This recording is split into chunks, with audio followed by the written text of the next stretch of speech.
નમસ્કાર, આપ જોઈ રહ્યા છો નેશન પ્લસ ન્યૂઝ. હું છું આપની સાથે હિરલ પંડ્યા.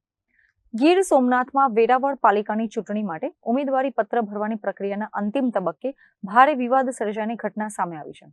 વોર્ડ નંબર 1ના કોંગ્રેસના ઉમેદવાર સંજય જેઠવા જ્યારે ફોર્મ રજૂ કરવા પહોંચ્યા ત્યારે પ્રાંત અધિકારી દ્વારા માત્ર 1 મિનિટ મોડું થયું હોવાનું કહીને ફોર્મ સ્વીકારવાનો ઇનકાર કરવામાં આવ્યો હતો. ગીર સોમનાથમાં ચૂંટણી પૂર્વે જ વહીવટી તંત્ર અને વિપક્ષ સામસામે આવી ગયા છે.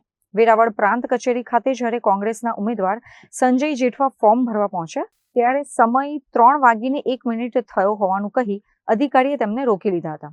જોકે કોંગ્રેસનો દાવો છે કે ઉમેદવાર 3 વાગ્યા પહેલા જ કચેરીમાં પ્રવેશી ચૂક્યા હતા. તેમનું ફોર્મ સ્વીકારવાનું અનિવાર્ય છે.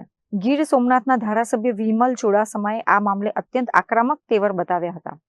ભાજપની કિન્નાખોરીના કારણે અને સત્તાના દુરુપયોગથી અધિકારીઓ કોંગ્રેસને પરેશાન કરી રહ્યા છે એવા વિમલ ચુડાસમાએ આક્ષેપ કર્યા હતા. કોંગ્રેસ પાર્ટી દ્વારા વોર્ડ નંબર 1માં સંજયભાઈ જેઠવાને ચૂંટણી લડવા માટે મેન્ડેટ આપવામાં આવેલું હતું અને સંજયભાઈ એક્ઝેક્ટલી 3 વાગે ત્યાં પ્રાંત કચેરીની ઓફિસમાં 3 વાગે એક્ઝેક્ટલી પહોંચી ગયા હતા.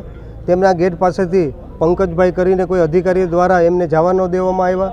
મને જાણ કરવામાં આવી. હું બહાર હોવાના કારણે મારે અહીં પહોંચતા 15 મિનિટ લાગેલી.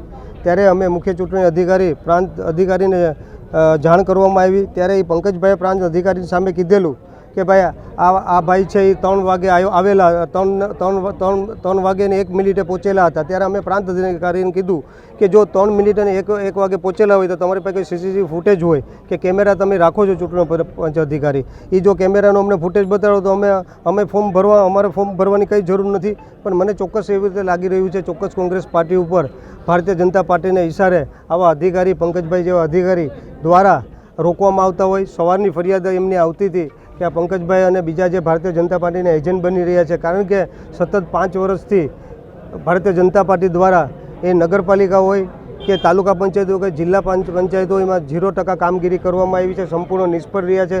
પબ્લિક સંપૂર્ણ રીતે કંટાળી ગઈ છે એમનાથી.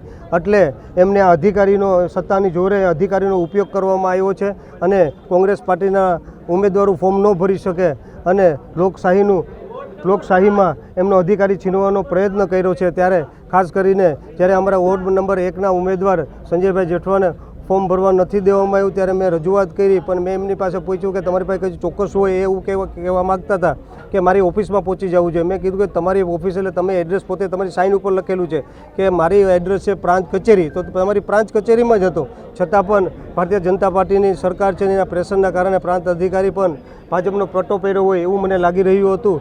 અને એમને મેં એમને કીધું કે તમે આ જોવ, આ ફોર્મ સ્વીકારો અને તમે તપાસ કરો. તમે તપાસ કરીને જો એ સમયસર ન આપો તો રદ કરી નાખજો અને એનો હક અધિકાર છે તો એમનું ફોર્મ સ્વીકારવામાં આવે. છતાં પણ એમને ફોર્મ ન લેવામાં આવે ત્યારે અમે ઉચ્ચ કક્ષાએ કલેક્ટરને રજૂઆત કરશું. ઉપર ચૂંટણી પંચ અધિકારી ગાંધીનગરને પણ રજૂઆત કરવાના છે. અધિકારીઓની કામગીરી અને વર્તન કેવું લાગ્યું? અધિકારીઓની જે કામગીરીને અત્યારે લાગી રહ્યું છે કે ભારતીય જનતા પાર્ટી કરતાં જે અત્યારે ઉમેદવાર આ અધિકારીઓ બની રહ્યા છે, મને તો એવું લાગે કે અધિકારીઓ પોતે જ ઉમેદવાર બની અને ભારતીય જનતા પાર્ટીનો પટ્ટો પહેરી અને ચૂંટણી લડવા નીકળ્યા છે. જેનાથી આજે ઉમેદવાર બીજા છે એ એમને જીતી જાય અને અત્યારે સંપૂર્ણ ઉમેદવાર કરતાં ભારતીય જનતા પાર્ટીના ઉમેદવાર કરતાં અધિકારીઓને વધારે ચિંતા છે એમને જીતાડવા માટે. પણ પ્રજા ખૂબ ઓળખી ગઈ છે, એમની કામગીરી જોઈ છે. તમને વેરાવળ નગરપાલિકામાં તો જે કામગીરી અને તાલુકા હોય કે જિલ્લામાં હોય આટલો મોટો ભ્રષ્ટાચાર જોયો છે કે લોકો કંટાળી ગઈ છે. અને સંપૂર્ણ જે અમારા ઉમેદવાર છે એના સંપૂર્ણ કોંગ્રેસ સાથે રહેશે અને આ બધાને ત્યારે ખુલ્લા પાડવામાં આવશે અને કોંગ્રેસનો વિજય થશે. વિમલભાઈ, આ એક ઉમેદવારને વાત કરતા વેરાવળના 11 વોર્ડમાંથી કેટલા લોકોએ ફોર્મ રજૂ કર્યા છે? અમે કોંગ્રેસ પાર્ટી દ્વારા ટોટલી 43 ફોર્મ રજૂ કરવામાં આવ્યા છે.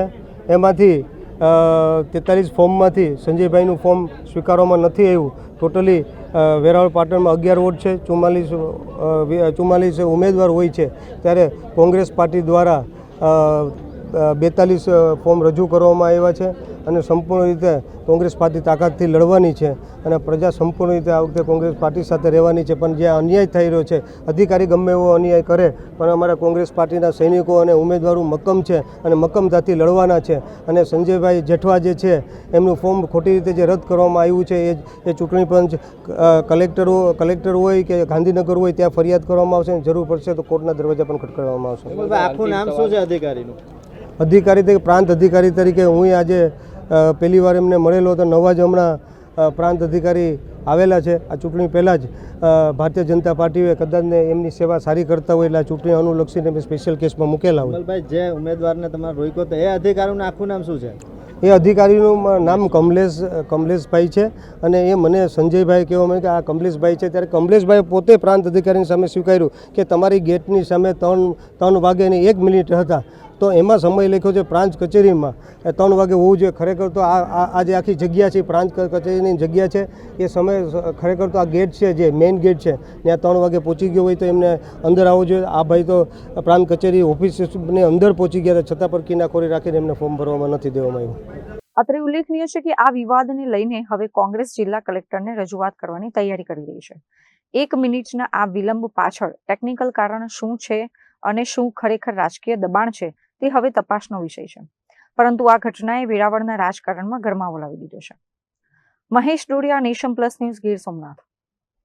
સમાચારોના સતત અપડેટ મેળવવા માટે અમારી નેશન પ્લસ ન્યૂઝની યુટ્યુબ ચેનલને સબસ્ક્રાઇબ કરો, બેલ આઇકન દબાવો અને જોડાયેલા રહો ફેસબુક, ઇન્સ્ટાગ્રામ અને ટ્વિટર પર.